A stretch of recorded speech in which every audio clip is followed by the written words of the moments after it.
Por favor, señor, no nos saque de aquí. Lo dijo una voz chiquita, temblando, como si esas palabras fueran lo único que sostenía el techo, la noche y el pan de mañana. Y lo peor es que, en ese instante, Hola. el hombre al que se lo decían había venido precisamente para borrar ese lugar del mapa, y para borrarse a sí mismo con él. Quédate hasta el final, porque lo que encontró en aquella casa olvidada en la montaña no solo cambió el destino de 3 niños, también le arrancó la vida a la muerte. Si esta historia te atrapa desde el inicio, deja tu me gusta ahora, así no se te escapa el giro más inesperado. Año 1900. En una ciudad de calles anchas y faroles de gas, detrás de portones de hierro forjado y setos recortados como si alguien les hubiera dado órdenes militares, se levantaba la mansión de don Aurelio Montalbán. Un palacio de techos altos, tapices pesados y alfombras capaces de tragarse hasta la culpa. A esa hora, la luz de la tarde atravesaba los visillos de terciopelo y convertía el polvo en un desfile silencioso de pequeñas chispas. Parecía bonito, sí, pero en aquella casa la belleza tenía un problema, hacía eco. Don Aurelio estaba sentado en un sillón de cuero curtido, inmóvil, con las manos sobre las rodillas. No dormía del todo, pero tampoco estaba despierto de verdad. Era esa clase de pausa que se vuelve costumbre cuando ya no existe nada que apure el corazón. Tenía 70 años y una fortuna que la ciudad pronunciaba en voz baja, como si fuera una religión. Había levantado su nombre a golpe de trabajo, hilanderías, almacenes, vías de transporte, contratos con el ferrocarril, campos que antes eran tierra dura y ahora eran oro verde. Detrás de cada ladrillo de ese imperio había sudor. Y detrás de cada triunfo, siempre, siempre, estaba ella. Clara. Su esposa. La mujer que lo había empujado cuando él era puro orgullo y hambre. La que lo había aterrizado cuando el poder empezó a tentarlo con su lado más frío. La que le sostuvo la mano en la primera derrota, la que rió en la primera victoria, la que convirtió un techo de tablas en un hogar. La que, hace pocos meses, se había ido. No hacía falta decir con qué se la llevó la vida. En 1900, la gente pronunciaba esas cosas con rodeos. Se decía una enfermedad larga, un mal persistente, una batalla dura. Don Aurelio no decía nada, porque nombrarlo era aceptarlo, y aceptarlo era abrir la puerta a un vacío que no tenía fondo. Desde que Clara faltaba, la mansión parecía más grande, como si se hubiera estirado por dentro para que la ausencia tuviera espacio suficiente para caminar con comodidad. Aurelio ya no encontraba sabor en la comida, ni música en el salón, ni sentido en despertarse. Algunos días se quedaba en el sillón hasta que la noche volvía a caer. Otros, se perdía en el sueño a cualquier hora, como si su cuerpo intentara apagarse antes de que el alma terminara de romperse. A veces, justo antes de cerrar los ojos, le parecía escucharla. «Vamos, Aurelio, arriba. El día no te va a esperar». Y él abría los ojos con una esperanza ridícula, para encontrarse solo con el sol. Un sol indiferente, que entraba igual hubiese Clara o no. Aquel día, el sonido de ruedas sobre grava y cascos de caballos en el camino de entrada lo sacó del trance. Los carruajes se detuvieron afuera, y el murmullo de voces lo anunció antes de que la puerta se abriera. Eran sus hijos. Ignacio, el mayor, con el porte serio de quien se pasa la vida entre notarios y decisiones que afectan a miles. Mateo, con la elegancia cómoda de los viajes y los negocios en puertos lejanos. Y Elena, la menor, que vivía entre la costa y la ciudad, siempre con esa mezcla de firmeza y ternura que Clara le había heredado en la mirada. Entraron con preocupación auténtica, pero también con esa prisa invisible de la gente que ya no vive en la misma órbita que su casa de infancia. Elena fue la primera en acercarse. «Padre, estás más delgado». Ignacio lo observó como quien revisa un balance que no le gusta. «No puedes seguir encerrado aquí. La casa te está tragando». Mateo, intentando suavizar el golpe, agregó: «Necesitas aire. Cambiar de entorno. Ir a tomar las aguas a un balneario, subir al tren, ver gente, aunque no tengas ganas. No puedes quedarte alimentando este dolor, padre». Aurelio los miró. Vio el esfuerzo. Vio el cariño. Vio también algo que le dolió sin que ellos lo notaran. Los vio completos. Ellos tenían sus vidas, sus responsabilidades, sus familias. Tenían motivos. Tenían futuro. Y él se sentía un mueble antiguo al que nadie se atreve a tirar, pero que ya nadie usa. Tienen razón, dijo por fin, con una voz que sonó como un vaso vacío. Me iré. Los tres respiraron aliviados. Elena apretó sus manos. Eso es, padre. Te hará bien. Aurelio asintió, y su mirada se perdió por un segundo en un rincón del salón donde Clara solía sentarse a bordar. Organizaré el viaje solo, añadió. Necesito silencio. Un poco de orden. No era mentira. Solo que el orden que él buscaba no se parecía en nada al que sus hijos imaginaban. Cuando se fueron, la mansión volvió a su quietud de mausoleo elegante. Aurelio caminó hasta su despacho, encendió la lámpara, sacó papel y pluma. Y escribió una carta. Con mano temblorosa, sí, pero con una claridad brutal. Pidió perdón. Dejó instrucciones. Nombró responsables. Distribuyó bienes. Explicó, sin decirlo, que no volvería. No estaba planeando un balneario. Estaba planeando un último recorrido. Uno por los lugares donde su historia con Clara había nacido.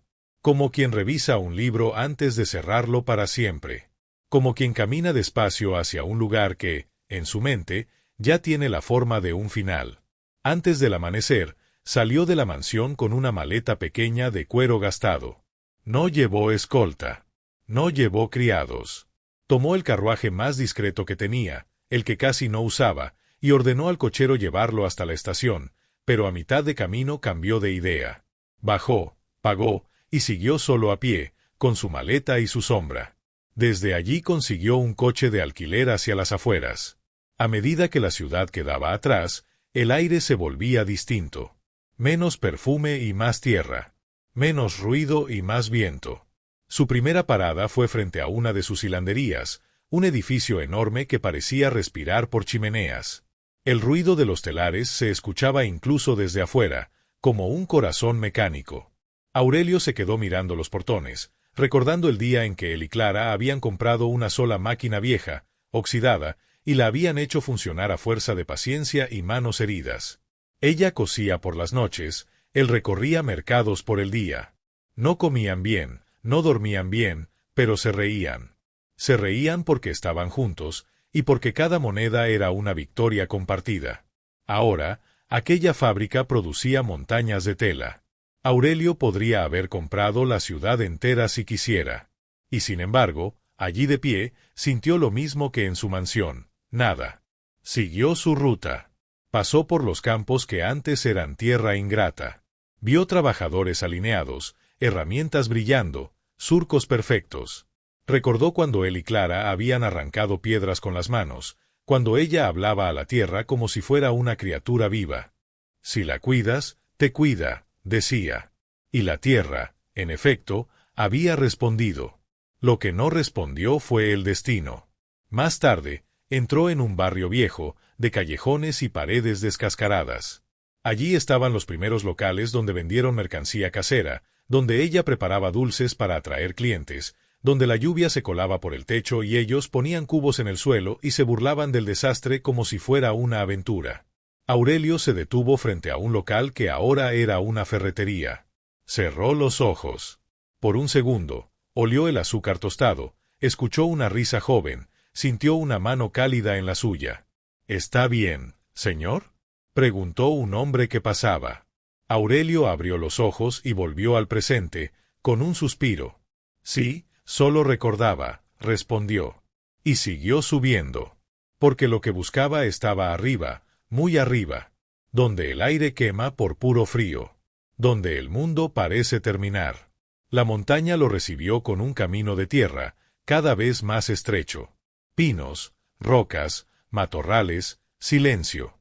Un silencio distinto al de su mansión. Este no pesaba por vacío, sino por amplitud. Tras horas, llegó. Una pequeña explanada rodeada de vegetación salvaje. Y allí, como un animal viejo que hubiera decidido quedarse quieto para morir, estaba la casa. La casa de su infancia. Una construcción humilde de tablones grises, torcida por los años. Ventanas sin vidrio. Techo vencido. La puerta apenas colgaba. Aurelio bajó despacio. Sus piernas protestaron. Su pecho se apretó. Ese lugar era todo. Allí había conocido a Clara, una muchacha del caserío vecino. Allí habían prometido salir juntos adelante. Allí se habían jurado que, aunque el mundo les diera migas, ellos harían un banquete con amor. Aurelio apretó la maleta. Había venido para destruirla. Para prender fuego a lo que quedaba, no por rabia, sino por cansancio. Para que las ruinas no siguieran llamándolo por las noches. Para que, en la última escena, no quedara ni escenario. Y, en su mente, esa destrucción iba acompañada de otra cosa. No un plan detallado, no un método, no algo que pudiera nombrar, sino una idea oscura y persistente: desaparecer. Cerrar el libro. Apagar el ruido. «Ya estoy aquí, Clara», murmuró. «Ya llegué». Pero entonces vio algo que no encajaba. El suelo frente a la casa no estaba completamente cubierto por maleza. Había un sendero pequeño, reciente, como si alguien hubiera estado entrando y saliendo. Y más allá, flores. Un jardín. No uno grande, pero sí milagroso. Flores cuidadas. Colores vivos. Tierra removida. Tallos firmes. Como si la casa, en lugar de estar muriendo, estuviera intentando respirar. Aurelio frunció el ceño. Ese lugar estaba lo suficientemente lejos como para que nadie viniera por capricho. No era un paseo. No era un refugio cómodo. Era un olvido. Entonces escuchó risas. Y vio salir a 3 niños. 2 varones de unos 10 o 12 años, flacos, con ropa remendada, manos sucias. Y una niña pequeña, de unos 6, con el pelo enredado y una sonrisa que parecía haber sobrevivido a demasiadas tormentas. Los mayores cargaban cestas. Se acercaron al jardín como quien sigue una rutina. Cortaban flores con cuidado, como si supieran que no se puede arrancar lo bello a la fuerza. Aurelio se quedó quieto. La sorpresa le congeló el plan. Por primera vez en meses, su mente dejó de girar sobre el mismo dolor y se concentró en algo afuera: esos niños. Dio un paso. La hierba crujió. Los chicos levantaron la cabeza como si hubieran escuchado un disparo. Se quedaron paralizados. El mayor apretó la cesta contra el pecho. El menor, instintivamente, se colocó delante de la niña, como si su cuerpo pudiera ser un muro. «No», susurró el mayor. «Es el dueño». ¿Quién eres?», preguntó Aurelio, con un tono suave, casi torpe. No recordaba cómo hablar con la vida. Los chicos no respondieron enseguida. Sus ojos iban del rostro del anciano a la casa, como buscando una ruta de escape. Aurelio levantó las manos un poco, vacías, mostrando que no llevaba nada. «No voy a hacerles daño», dijo.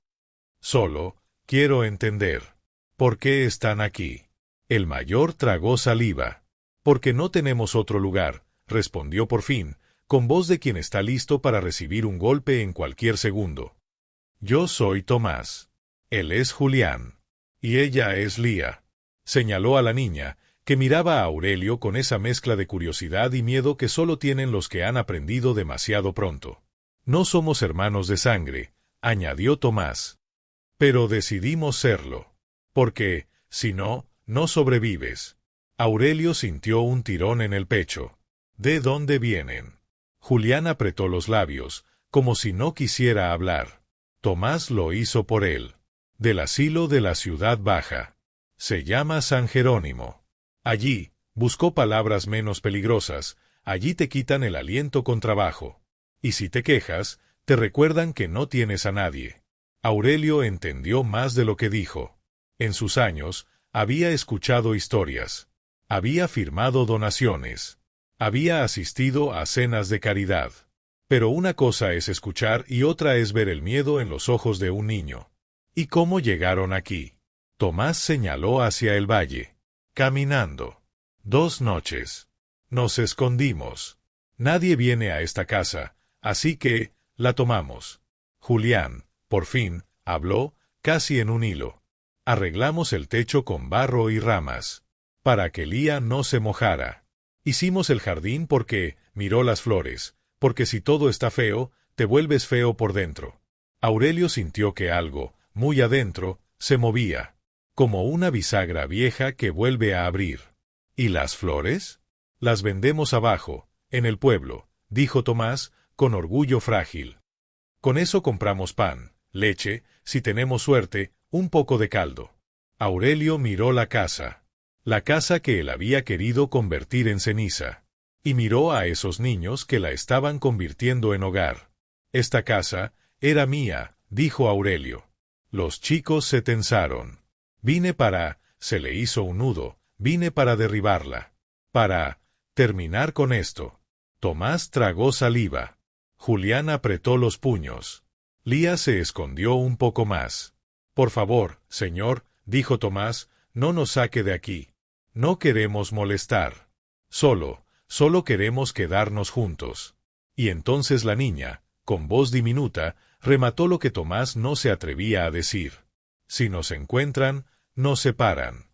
Aurelio sintió un golpe seco en el alma. No era una frase. Era una sentencia. Se acercó despacio. Los niños retrocedieron un paso, pero no corrieron.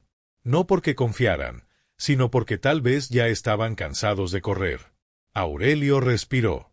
No he venido a expulsarlos, dijo, con una calma que él mismo no sabía de dónde salía. Pero tampoco pueden estar aquí solos. Es peligroso. Tomás lo miró con desconfianza. ¿Nos va a llevar de vuelta? No ahora, respondió Aurelio, y esa respuesta lo sorprendió incluso a él. Primero quiero saber qué les hicieron. Quiero ver con mis propios ojos qué clase de lugar es ese asilo. Y hasta entonces, no estarán solos. Julián frunció el ceño. ¿Y quién nos va a cuidar? Aurelio miró la casa, el jardín, las manos sucias, la cesta de flores. Miró a Lía, que lo observaba con ojos inmensos. Y dijo una frase que no había planeado, una frase que le salió como si se la dictara a alguien desde un lugar donde Clara todavía existía. Yo. Los tres se quedaron inmóviles. Yo me quedaré con ustedes, repitió. Si me aceptan. Tomás abrió la boca, pero no salió sonido. Lía, en cambio, dio un paso chiquito al frente y lo miró de arriba abajo como quien evalúa una promesa. Entonces, preguntó con esperanza, ¿usted sería nuestro abuelo? Aurelio sintió que el aire se le quedaba atrapado. Esa palabra, abuelo, era grande, pesada, definitiva. Y sin embargo, al mirar a la niña, vio un destello que le dio un vuelco al corazón. No era el mismo rostro, no era la misma edad, pero era la misma luz, la misma chispa terca de la vida, la misma forma de sonreír con el mundo encima. Aurelio sintió que se le humedecían los ojos. Y supo qué responder. Sí, dijo. Seré su abuelo. Lía soltó una risa pequeña, como campanitas. Saltó y aplaudió. Tomás y Julián se miraron, todavía en shock, pero algo en su postura cedió. Como si, por primera vez en mucho tiempo, pudieran dejar de estar en guardia un segundo. Lía corrió al jardín, escogió un ramito de flores y se lo ofreció a Aurelio. Para usted, dijo. Para que no esté triste. Aurelio tomó el ramito con manos temblorosas. No era un regalo caro. No venía envuelto en seda. No tenía etiqueta. Pero olía a esfuerzo, a esperanza y a resistencia. Olía a vida. Son hermosas, susurró Aurelio. Gracias, pequeña. Tomás carraspeó, intentando recuperar su papel de protector. Si se queda, venga. Le mostramos dónde puede dormir. Aurelio lo siguió hacia la casa. Por dentro, la pobreza era evidente. Sacos en el suelo, una hoguera apagada, agua en un recipiente, paredes con grietas por donde el viento contaba historias. Y sin embargo, en ese lugar había algo que en su mansión ya no existía: calor humano. Esa noche, mientras los niños acomodaban mantas, Tomás habló con un orgullo que Aurelio reconoció. Vamos a arreglar esta casa, abuelo. Vamos a dejarla bonita de verdad. Usted no volverá a estar solo. Julián, más tímido, agregó: con las flores ganaremos monedas. Y un día, pondremos vidrios en las ventanas. Lía, abrazando sus rodillas, completó con toda la seriedad de un juramento infantil: y haremos sopa siempre. Aurelio soltó una risa que le dolió, porque hacía meses que no reía de verdad. No se reía de ellos. Se reía de sí mismo. De lo ciego que había sido. Aquellos niños que no tenían casi nada le estaban prometiendo un mundo, al hombre que podía comprar medio mundo sin pestañear. Pero el valor no estaba en la promesa material. Estaba en la intención. No se ría, dijo Tomás, creyendo que lo estaba burlando. Lo decimos en serio. Aurelio se secó una lágrima que no pidió permiso. Lo sé, respondió. Y por eso me siento rico por primera vez en mucho tiempo. Durmieron temprano. La montaña apaga el día rápido, y sin lámparas, la noche manda. Aurelio se acostó en el suelo, sobre una manta que olía a humo y tierra. Le dolía la espalda, sí, pero por primera vez en meses, al cerrar los ojos, no sintió esa piedra en el pecho. Sintió algo parecido a paz. Antes de dormirse, se incorporó lo justo para ver a los niños. Tomás abrazaba a Lía como si su cuerpo pudiera protegerla del mundo. Julián dormía con un puño cerrado, como si aún estuviera listo para pelear. Aurelio se quitó su chaqueta y la puso sobre ellos, cubriéndolos mejor. El viento intentó colarse por una grieta del techo, pero la chaqueta lo detuvo. Y Aurelio, que se había sentido inútil durante meses, sintió algo nuevo, que alguien dependía de él. El amanecer lo despertó con un rayo de sol colándose entre tablones. No había sábanas finas. No había café servido. No había criados. Había frío y una espalda vieja protestando. Y, sin embargo, Aurelio sonrió. Lía ya estaba despierta, mirándolo. «Abuelo, hoy vendemos flores, ¿sí? Hoy vendemos flores», repitió él, con una voz más firme que la de los últimos meses. «Y te prometo que no volverán a pasar hambre mientras yo respire». Los niños lo guiaron hasta el jardín. Cortaron flores. Armaron ramos. Y bajaron hacia el pueblo por el camino polvoriento. Aurelio, para no llamar la atención, escondió su reloj caro y su anillo bajo la manga, se arremangó la camisa, ensució un poco sus botas a propósito. No quería ser don Aurelio Montalbán. No todavía. Quería ser abuelo. El pueblo los recibió con miradas rápidas, algunas indiferentes, algunas duras. En 1900, la pobreza era un paisaje común, pero eso no significaba que la gente quisiera mirarla de cerca. Los niños eligieron una esquina cerca del mercado. Lía sonreía a quien pasaba, ofreciendo ramos con una dulzura que apretaba el corazón. Tomás hablaba con los adultos con un respeto serio. Julián observaba, calculando, cuidando. Vendieron poco. Algunos los ignoraron. Un hombre los apartó con un gesto. Una mujer miró las flores y negó con la cabeza, pero dejó caer una moneda pequeña, sin mirarlos a los ojos. Aurelio lo vio todo. Y cada escena le quemaba por dentro. Quiso comprar todos los ramos él mismo y llevárselos lejos. Pero no lo hizo. Porque entendió algo. Esos niños no necesitaban lástima. Necesitaban dignidad. Y él necesitaba comprender el mundo que había estado ignorando detrás de sus portones. Al mediodía, con pocas monedas, se sentaron en el borde de una fuente. «Hoy fue un día flojo», dijo Tomás, intentando sonar fuerte, «pero mañana será mejor». Julián, con ojos brillantes, agregó: «Ahorraremos. Y compraremos herramientas. Y arreglaremos la casa. Usted verá». Lía le acomodó una flor en el pecho, como si fuera una medalla. «Para que se vea bonito», dijo. Aurelio bajó la mirada hacia esa flor. Y, por un segundo, escuchó la voz de Clara en su memoria, como un susurro entre hojas. «¿Ves? La vida siempre encuentra cómo colarse». Esa tarde, con las pocas monedas, Aurelio compró pan y un cuenco de caldo caliente en un puesto. Los niños lo miraron como si hubiera comprado un tesoro. «¿Eso es para nosotros?», preguntó Lía, con ojos enormes. «Claro», dijo Aurelio. Para nosotros. Comieron. Y Aurelio sintió vergüenza de que un cuenco de caldo pudiera parecer un milagro. Juró en silencio que iba a cambiar eso. Esa noche, de vuelta en la casa, Aurelio les contó historias. No de su riqueza, no de sus títulos, de su infancia, de la época en que también había tenido frío, de cuando soñaba con un futuro sin saber si existiría. ¿Y Clara, la abuela, era buena?, preguntó Lía. Aurelio miró al techo, buscando estrellas entre las tablas. Era la persona más luminosa que conocí, respondió. Cuando yo me rendía, ella me empujaba.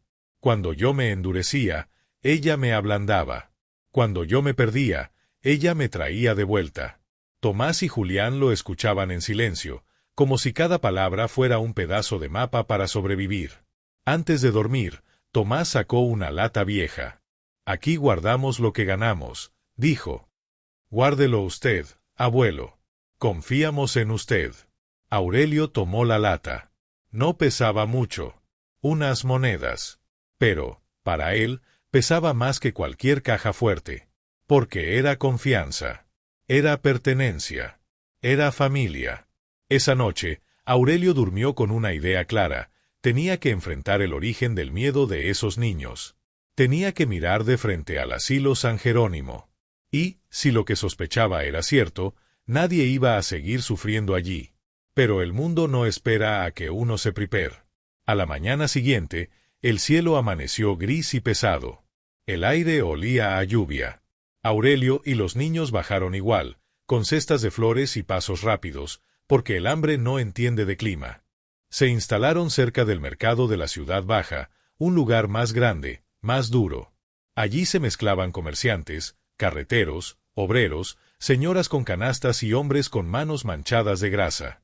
Y allí, entre el ruido, apareció él, don Basilio Rivas, el administrador del asilo. Un hombre corpulento, de bigote duro, ojos fríos y botas demasiado buenas para alguien que supuestamente cuidaba huérfanos. Bajó de un carro y miró alrededor como quien busca mercancía perdida. Los niños lo vieron antes que Aurelio. Tomás se tensó. Julián se puso pálido.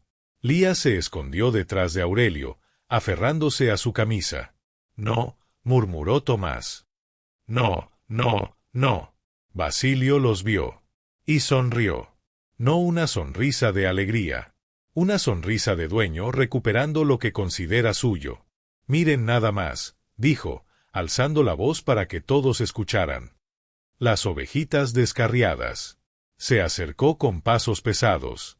La gente lo miraba, pero nadie intervenía. En la ciudad baja, la autoridad se respetaba aunque apestara. Basilio se plantó frente a Tomás. Creyeron que podían desaparecer, ¿eh? Escupió.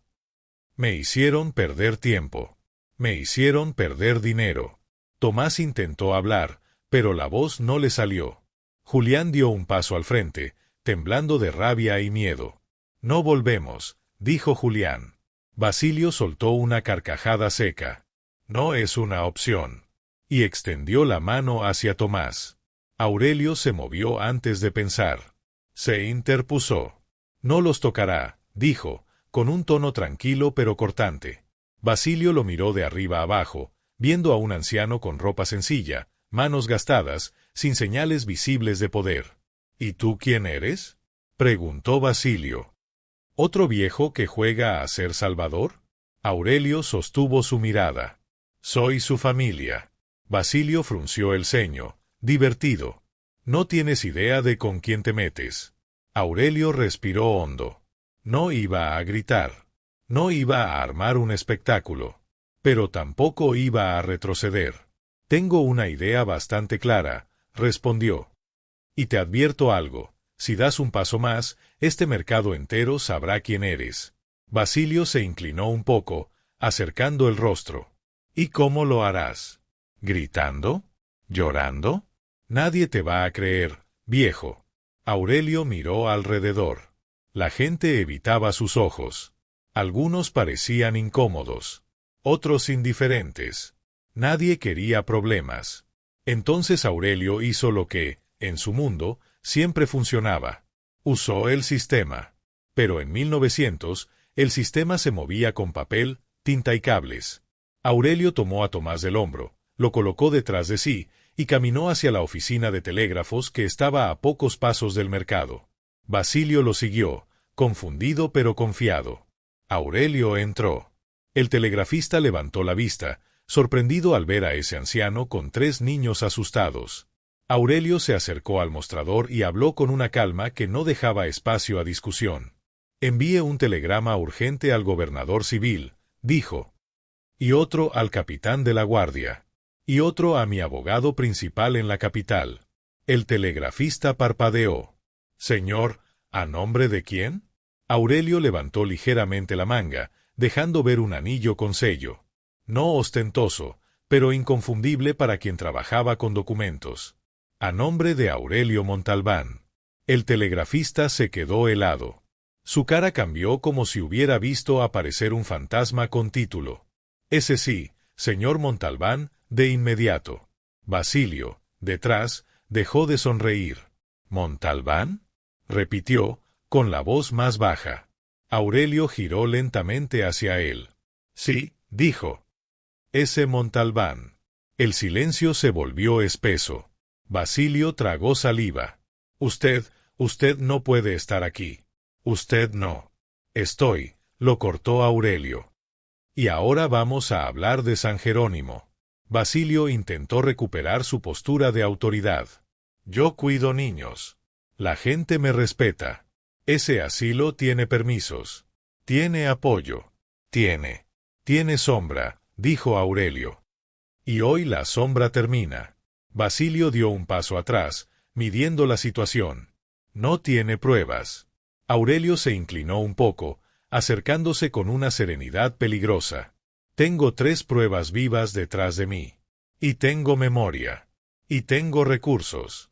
Y tengo, sobre todo, el tiempo que tú no quieres perder». En menos de lo que parecía posible, llegaron guardias. Botas en el suelo. Uniformes. Miradas serias. La gente del mercado empezó a acercarse, curiosa. El capitán saludó a Aurelio con respeto evidente. «Don Aurelio, recibimos su mensaje». «¿Qué sucede?». Aurelio señaló a Basilio.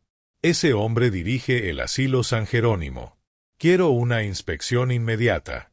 Quiero que se abran libros, que se revisen cuentas, que se hable con cada niño. Y quiero que ese hombre no se acerque a estos 3 ni a ningún otro, hasta que se aclare todo». Basilio levantó las manos, actuando ofendido. «Esto es un abuso». «Yo». El capitán lo cortó con una mirada. «Señor Rivas, acompáñenos». Basilio palideció. «No pueden. Yo tengo influencia». Aurelio no levantó la voz. No hacía falta. «La influencia cambia de dueño cuando la verdad sale a la luz», dijo. Basilio fue apartado. Los niños miraban la escena como si el mundo se hubiera dado vuelta. Tomás apretaba los dientes. Julián temblaba. Lía lloraba sin ruido. Aurelio se agachó y la abrazó. «Ya pasó, pequeña», susurró. «Ya no manda». Lía, con voz quebrada, preguntó. «¿De verdad ya no nos separan?». Aurelio apretó su abrazo. «Mientras yo viva, no». El problema fue que, en ese mismo instante, algo cambió en Tomás y Julián. Porque si Basilio era grande, Aurelio ahora se veía gigante.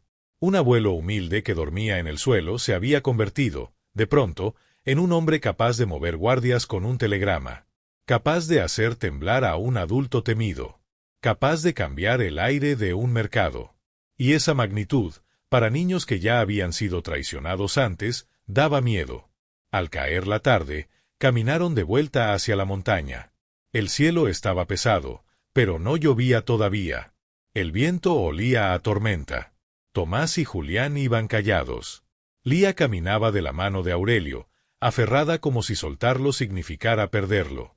Aurelio notó el silencio de los chicos y se detuvo.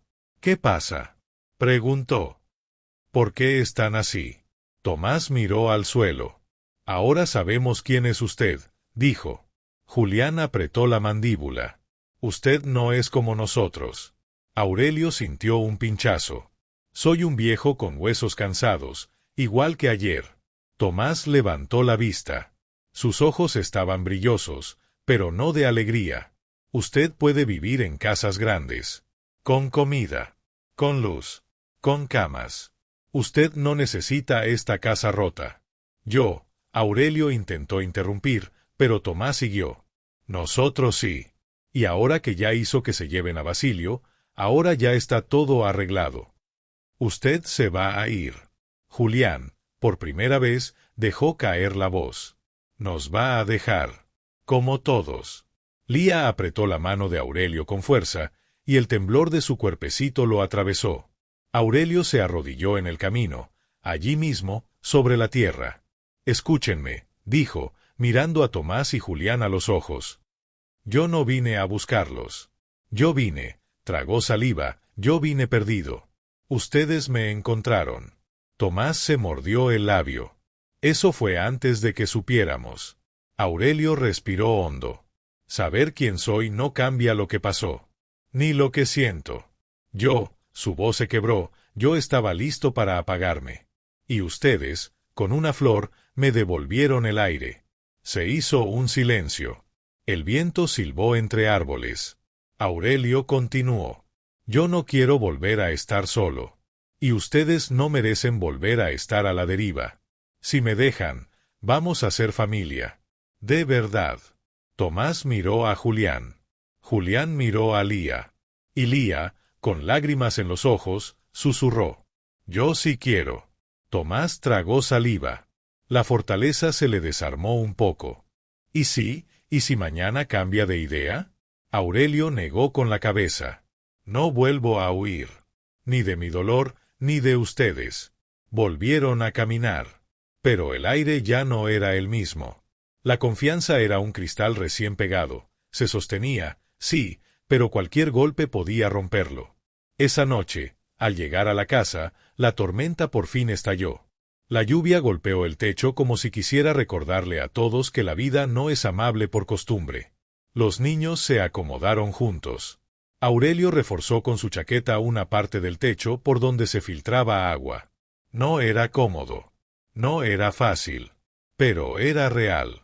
Y, por primera vez en mucho tiempo, Aurelio no se sintió espectador de su propia vida. En medio del ruido de la lluvia, escuchó cascos y ruedas acercándose. Se tensó. Pero no era Basilio. Era otra cosa.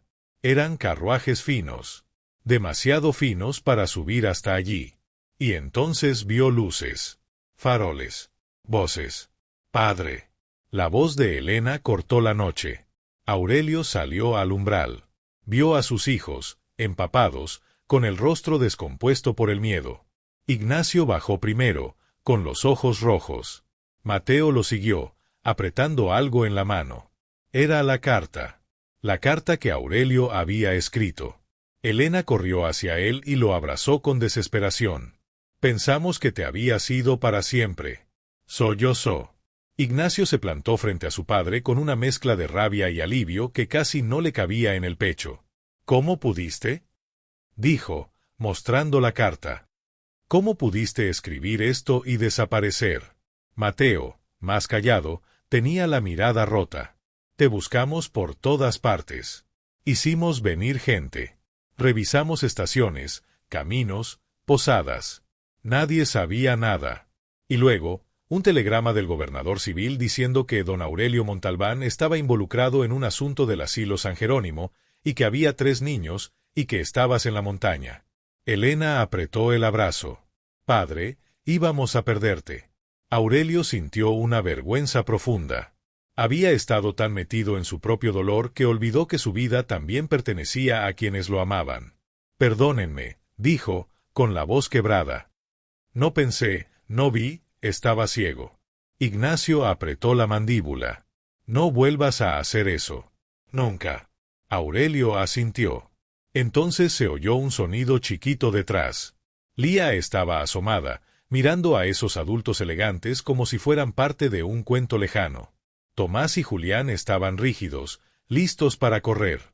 Elena vio a la niña y se agachó con delicadeza. Hola, dijo. ¿Cómo te llamas? Lía no respondió. Miró a Aurelio, como pidiendo permiso.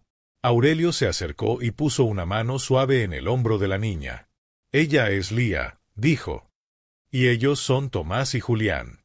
Mateo miró a los chicos, confundido. ¿Quiénes son, padre? Aurelio respiró y pronunció la frase más importante de su vida desde que Clara se había ido. Son la razón por la que estoy vivo. Sus hijos se quedaron en silencio. Aurelio continuó, mirándolos uno por uno. Vine aquí, perdido, y encontré a estos niños. Me dieron techo. Compartieron su pan. Me regalaron flores cuando yo no merecía ni una mirada. Me devolvieron las ganas de levantarme. Ignacio tragó saliva. ¿Y qué vas a hacer? Aurelio miró la casa. Miró el jardín. Miró a Lía. Miró a Tomás y Julián, que lo observaban con miedo a ser descartados. Voy a hacer lo correcto, dijo. Se acercó a Tomás. No los voy a dejar. Y necesito que mis hijos lo entiendan. Elena se enderezó, con lágrimas aún en las mejillas. Padre, si ellos te salvaron, entonces son parte de esta familia, quieras o no. Ignacio y Mateo se miraron. El dolor de los últimos días los había dejado vulnerables. Y esa vulnerabilidad, por primera vez, les permitió ver a su padre no como el hombre del imperio, sino como un hombre que podía romperse. Ignacio se acercó a Tomás y Julián. No les habló desde arriba. Se agachó a su altura. Gracias, dijo, simple, directo. Gracias por cuidarlo. Nosotros no supimos cómo. Julián bajó la mirada, desconfiado aún. Él se quedó con nosotros, murmuró. Mateo asintió, con una emoción que le cerró la garganta. Y ahora nosotros nos quedamos con ustedes. Aurelio sintió que algo en su pecho se acomodaba. Como si, por fin, el dolor de Clara encontrara un lugar donde descansar sin destruirlo. Esa misma noche, los carruajes no se fueron de inmediato. Se quedaron allí, porque ya no era solo buscar a don Aurelio. Era entender qué había pasado y qué iba a pasar. Aurelio llevó a sus hijos dentro de la casa. Vieron los sacos en el suelo, las grietas, el techo improvisado. Elena se llevó una mano a la boca. Dios mío. Tomás se tensó, esperando juicio. Pero Elena no juzgó. Solo miró a Lía, que abrazaba una manta vieja con una dignidad enorme. No vuelven a dormir así, dijo Elena, con una firmeza que no admitía discusión. Ignacio miró a Aurelio. Padre, ¿qué querías hacer aquí? Preguntó, señalando el lugar. ¿Por qué viniste precisamente aquí? Aurelio tardó en responder. Miró el suelo. Porque aquí empezó todo, dijo. Aquí conocí a Clara. Aquí fui feliz sin dinero. Y pensé, tragó saliva, pensé que si venía aquí, podría apagarme sin que nadie me viera. El silencio fue brutal. Mateo apretó los puños. Elena volvió a llorar. Ignacio se acercó y abrazó a su padre como no lo hacía desde niño. No vuelvas a pensar eso, susurró. Nunca. Aurelio cerró los ojos. Y por primera vez, lloró sin vergüenza. No de tristeza pura. De alivio. Al amanecer, bajaron al pueblo. No con flores, sino con decisiones. Ignacio se encargó de mover abogados. Mateo contactó autoridades. Elena consiguió ropa y comida para los niños sin que se sintiera como caridad humillante. Aurelio, por su parte, fue directo al centro del asunto, el asilo San Jerónimo. Con inspecciones oficiales, con libros revisados, con testigos escuchados, el edificio empezó a contar lo que sus paredes habían escondido. No hacía falta describirlo con crueldad, bastaba con ver las caras de los niños al hablar. Bastaba con notar el silencio aprendido. Basilio Rivas fue apartado. El lugar quedó bajo intervención. Y entonces vino el siguiente paso. Aurelio reunió a sus hijos en la mesa de una posada, porque en ese momento la mansión parecía un mundo demasiado lejano. Tomás, Julián y Lía estaban cerca, comiendo pan con manteca como si no creyeran que era real. Aurelio miró a Ignacio, Mateo y Elena. Tengo una petición, dijo. Los tres lo miraron, atentos. Quiero adoptar a Tomás, Julián y Lía. Legalmente. Formalmente. Quiero que sean mis hijos, como ustedes. Quiero que crezcan con educación, con seguridad, con amor. Quiero que vuelvan a reír sin mirar por encima del hombro. Ignacio se quedó quieto, procesando. Mateo respiró profundo. Elena sonrió entre lágrimas. Padre, dijo Elena, eso no es una petición. Es un destino. Ignacio miró a los niños. Los vio flacos, sí. Con ropa remendada, sí. Pero los vio unidos. Los vio valientes. Los vio con esa luz que, de algún modo, había vuelto a encender a Aurelio. Si el amor de mamá está en algún lado, dijo Ignacio, con la voz quebrada, está en esto. Mateo asintió. Hagámoslo. Aurelio sintió que el mundo, por fin, dejaba de ser un lugar sin sentido. Tomás, que había escuchado parte, se acercó con cautela. ¿De verdad nos quiere con usted?, preguntó, como si la pregunta pudiera romper la promesa. Aurelio se levantó, caminó hasta él y lo abrazó. No porque me debas nada, susurró, sino porque me diste algo que nadie podía comprar. Julián se acercó también, y Lía se pegó a ellos, formando un nudo de brazos y respiraciones. Entonces, ¿seremos familia?, preguntó Lía, con ojos mojados. Aurelio besó su frente. Para siempre. Las semanas siguientes transformaron la mansión. No fue magia. Fue vida. Los pasillos silenciosos empezaron a sonar con pasos pequeños. Las habitaciones antes cerradas se abrieron para convertirse en cuartos con juguetes sencillos, libros, mantas limpias y ventanas que ya no daban miedo. Elena enseñaba a Lía a leer con paciencia. Mateo llevaba a Tomás a recorrer talleres para que viera oficios, no como explotación, sino como posibilidades. Ignacio, que siempre había sido rígido, se sorprendió a sí mismo riendo cuando Julián le contó, serio como un adulto, que un día compraría vidrio para todas las ventanas del mundo. Aurelio, por su parte, dejó de sentarse en el sillón de cuero mirando la nada. Volvió a caminar por los jardines. Y una mañana, cuando vio que los rosales que Clara amaba estaban floreciendo, no sintió un cuchillo en el pecho. Sintió gratitud. Porque entendió que amar a Clara no significaba quedarse atrapado en su ausencia. Significaba honrarla manteniendo viva la luz que ella había sembrado. El asilo San Jerónimo no desapareció. Cambió. Aurelio decidió convertirlo en un hogar digno, con maestros, comida, atención y una regla simple: ningún niño sería tratado como carga. Ningún niño sería reducido a manos útiles. Porque un niño no es una herramienta. Es un futuro caminando. Y la casa de la montaña, aquella casa que Aurelio había ido a destruir, no se quemó, no se derribó, se restauró. Pero no como un capricho de rico que juega a la nostalgia. Se restauró como un símbolo, como un recordatorio de que, incluso en ruinas, un lugar puede ser un inicio si hay amor suficiente. Volvieron a poner techo, pusieron vidrios, encendieron una lámpara, arreglaron el suelo, dejaron el jardín de flores más hermoso que antes, porque Tomás y Julián se negaron a que alguien lo tocara sin su permiso. Aquí empezó nuestra familia, decía Tomás, con orgullo. Aquí se quedó el abuelo cuando nadie lo veía.